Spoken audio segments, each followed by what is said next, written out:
घने जंगल के पास एक टूटी फूटी झोंपड़ी में रामू नाम का गरीब इंसान रहता था। जिंदगी ने जैसे उसके साथ हर मोड़ पर मजाक किया था। पत्नी दुनिया छोड़ चुकी थी, कोई अपना नहीं था, और कमाई इतनी कम कि कभी पेट भरता, कभी भूखा ही सो जाता। पर इन सबके बावजूद उसके दिल में करुणा की एक धीमी सी लौ हमेशा जलती रहती थी। एक शाम जब सूरज ढलने ही वाला था, रामू जंगल से लकड़ियां लेकर लौट रहा था। तभी उसे किसी के दर्द भरे कराहने की आवाज सुनाई दी।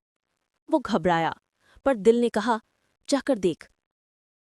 झाड़ियों को हटाकर देखा तो एक सफेद घोड़ा, खूबसूरत लेकिन बुरी तरह घायल, जमीन पर गिरा हुआ था।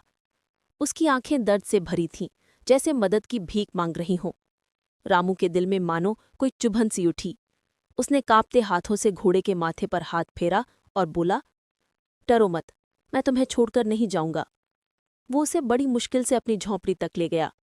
उस रात रामू खुद भूखा सो गया, लेकिन घोड़े के लिए कुछ सब्जियां उबालकर खिला दी। वो इतनी कोमल आवाज में उससे बात करता जैसे वो कोई छोटा बच्चा हो। दिन बीतते गए, घोड़ा धीरे धीरे ठीक होने लगा, लेकिन उससे भी तेज रामू के दिल में उसके लिए प्यार बढ़ता गया।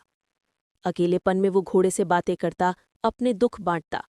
घोड़ा भी उसकी हर बात मानो समझता था, कभी धीरे से गर्दन झुकाकर, कभी उसके हाथ पर अपनी गर्म सी सांस छोड़कर। एक दिन रामू ने धीरे से पूछा, क्यों रे दोस्त, क्या हम दोनों मिलकर जिंदगी बदल सकते हैं?